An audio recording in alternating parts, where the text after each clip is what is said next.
Greetings and welcome back to room 303 in our Talks with Walt as we walk through the great Leaves of Grass, the Deathbed Edition. We now turn to the little poem To a Historian. This is poem 5 of the 24 poems in what is often referred to as the inscriptions chapter, that preface chapter. Now our assumptions are that you've been following our stuff at learnstrong.net. Down the left-hand side, there's the folder for Talks with Walt. And I'm hoping that you've already participated in our earlier lectures because I'm building these lectures as I work right through, chronologically through the text.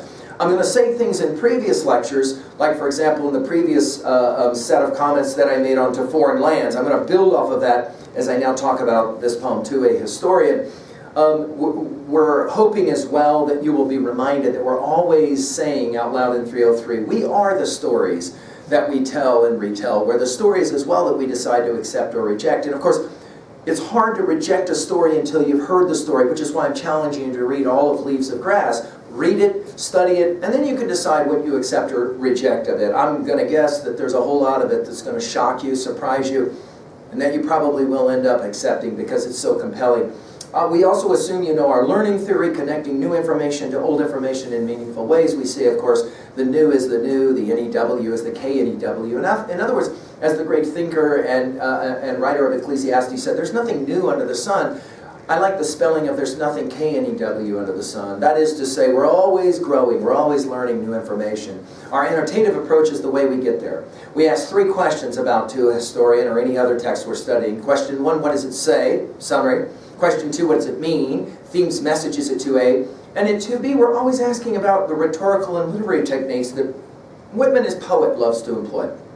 And then finally at level 3, how can I relate to this information in some meaningful way? First of all, to other texts, first of all within Leaves of Grass, and then outside of Leaves of Grass, and then finally, can I own this stuff? Can I relate to it to myself in some way? And I'm hoping that my set of comments here will help you to do that. Again, I hope you have your own copy of Leaves of Grass. I hope you're just annotating this stuff up. I hope that you can, enjoy it, tear pages out of it and carry it around with you for a while. That's what Whitman loved to do with the books that he was studying, and it certainly makes sense for us as well. We also assume that you're familiar with our Big Five. That is to say, what does this text say about epistemology and what we can know, and especially what we've referred to again and again as Whitman's fallibilist position epistemologically. Not an absolutist position, I am absolutely right and you're wrong, or the relativist position, there is no truth, which is of course a silly thing to say because you posited a truth, a performative contradiction, but rather the fallibilist position of the scientific position of the Enlightenment. I think I'm right, but I could be wrong. It's that I could be wrong part that Whitman loves to play with. We'll see it again and again.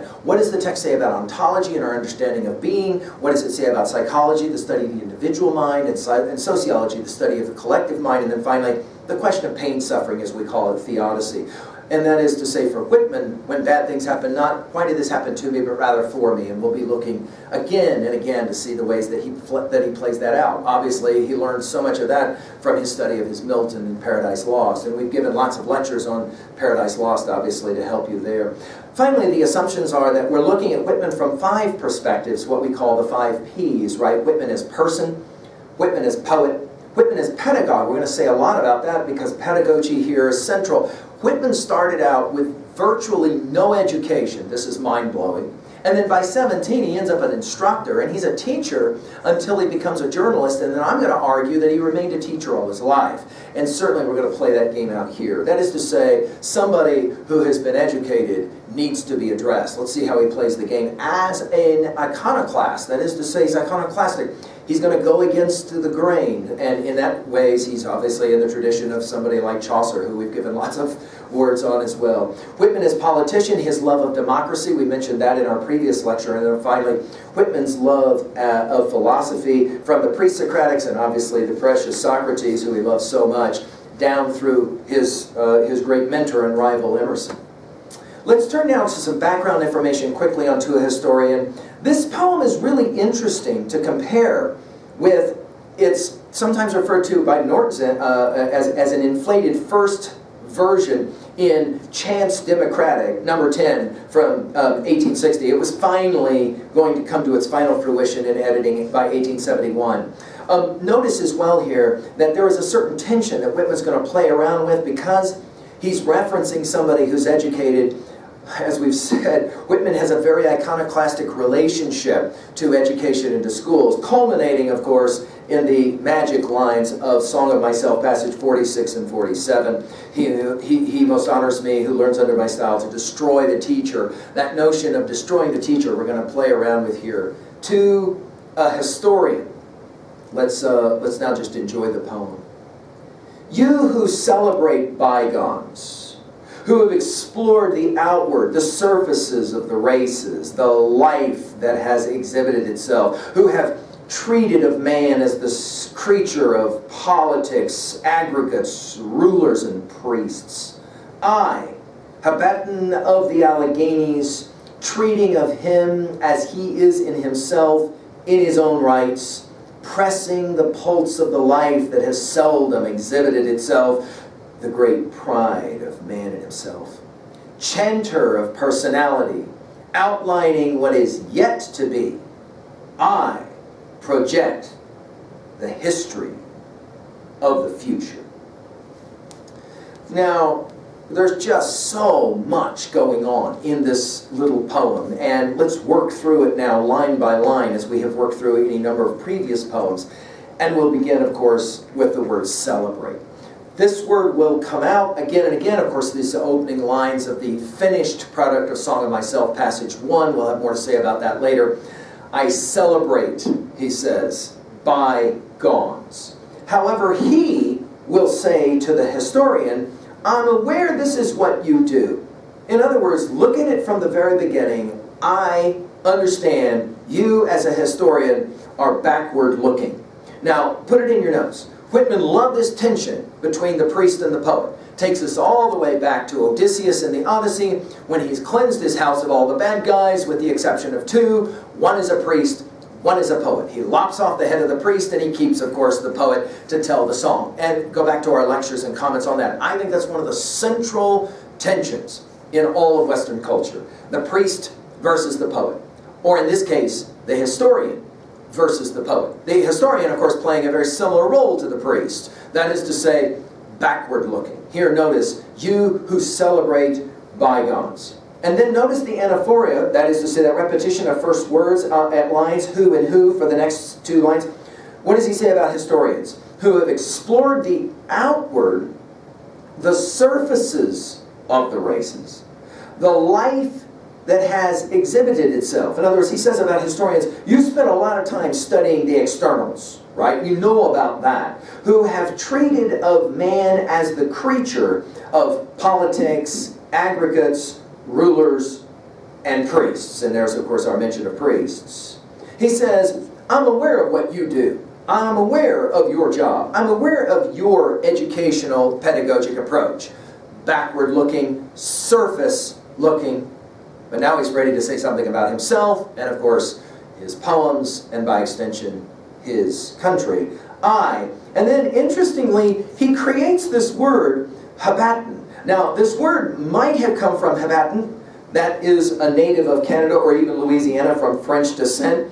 But notice his freedom to do what he wants with the words that he wants. This puts him up, obviously, with Shakespeare. We think about Shakespeare, we think about Milton, right? Milton's ability to kind of hubbub is a word that he just invents. It's wonderful, right? Habatten of the Alleghenies. Now, what's up with this? And his spelling of the Alleghenies is, of course, again, his own. He invents his own spelling here. Well, he's celebrating, of course, the oldest mountain chain in the United States, somehow identifying then with this ancient geological past to say, hey, I'm old school, in other words. In other words, put it in your notes, he says, I'm very capable of looking backwards. I'm a product of some very old rock, if we can say it that way. He says, treating of him as he is in himself. Notice, not surface, in himself, in his own rights. Now, of course, this question of rights is central to his reading of the Declaration of Independence, is central to his understanding of freedom, his constant political debating about the abolitionist movement versus the free soil movement. All of this, Whitman is poet, here we are. And he says, I'm very much about the internals, not the surface. Notice, he continues, pressing the pulse, notice the repetition of these first letters, pressing the pulse of the life that has seldom exhibited itself. Now, the word seldom we have to come to in a moment, but notice the pulse here. Whitman loves this word picture of America's like a heart that's beating, pulsing. Earlier in the poem we just finished, Two Foreign Lands, it was an athletic democracy, right? Notice he says, pressing the pulse of the life that has seldom exhibited itself. Now the word seldom here is an exclusivist term. In other words, in the history of great nations, there's seldom been a nation like the nation he wants to tell historians about. Notice the parenthetics. He loves these parenthetics, as will, of course, Emily Dickinson as well. This ability to say within the saying, right? As we've sometimes said, Shakespeare, obviously the great inventor of this idea, to say or speak within the saying, right? Notice he says about it, the great pride of man in himself. Now it will be this individualism, write it down, this is huge, individualism that will be such a part of our reading of Leaves of Grass. Obviously we think about Song of Myself, almost every single passage. We'll do individual lectures over every section of Song of Myself.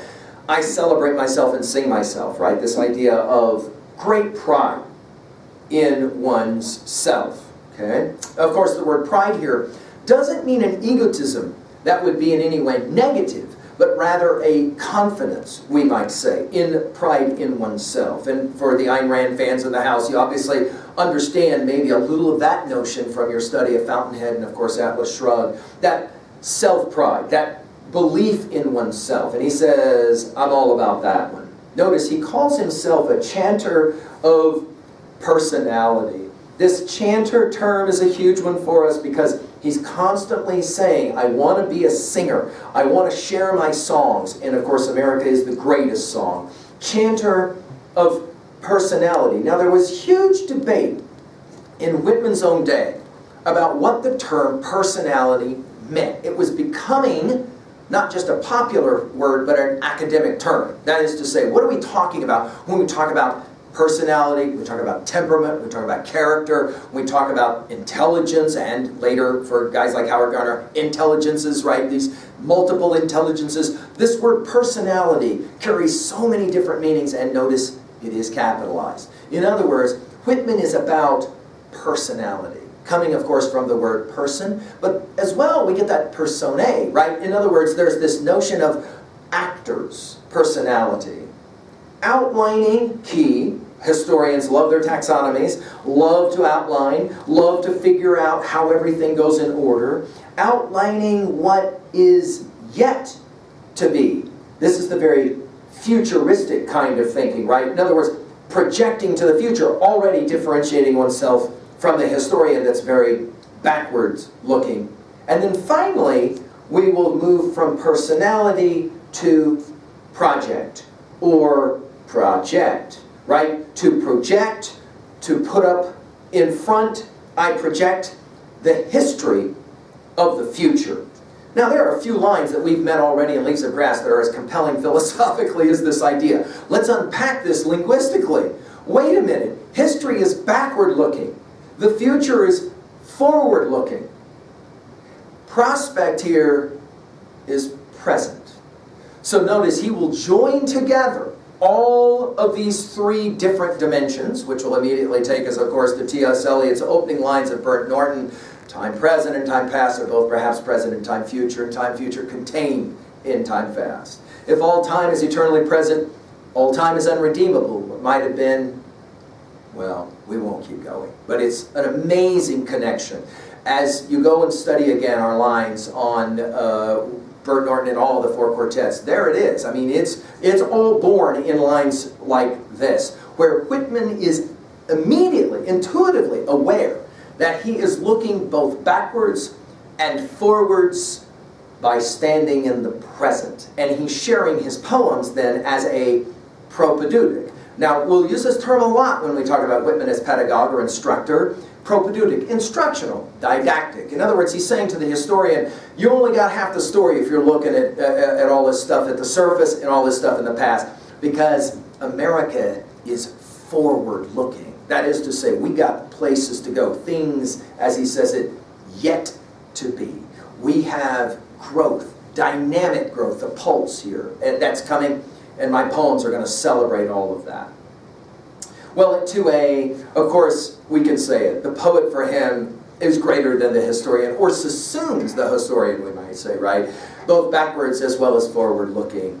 At 2B, well, I love that he makes up his own words. I love that he makes up his own spellings. It shows his creativity. It shows his confidence as well. Yeah, right, this is a different kind of text than any one you've ever picked up before.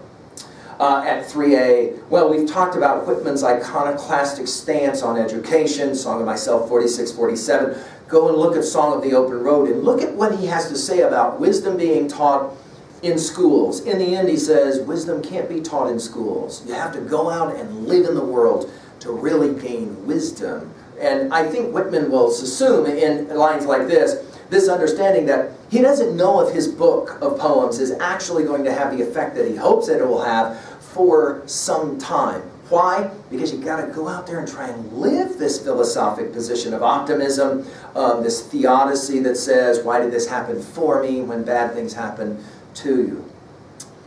As well, we can think about Emerson and that need to leave the European shadow, the European traditions, and to move forward. And certainly Emerson was very much about that as well as Whitman. Finally, at 3B, it's an interesting question, because when Whitman is writing this poem, America is still quite young. I mean, even if you work at 1871 as your date for the completion of this poem, 100 years earlier is 1771. And the last time I checked, that's just a few years away from we hold these truths to be self-evident, that all men are created equal and endowed by their Creator with certain inalienable rights, that among these are life, liberty, pursuit of happiness, the Declaration of Independence. America's quite young when he's writing a poem like this, and he's projecting, saying, it's going to be this amazing thing, this pulsing thing that's going to happen. What's your thought about America going forward? What do you think America's going to look like in 100 years? What do you think it's going to be like in 100 years? And of course, the question is, what are you going to do to help it be what you think it should be? Another question here, notice the sense of pride clearly that Whitman has in this pulsing democratic country. Should we have pride in our country? Or is that rather dangerous to have certain kinds of pride for one's country?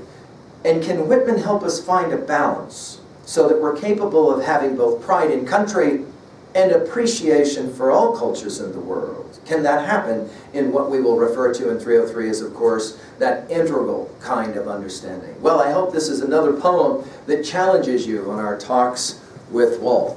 Thank you.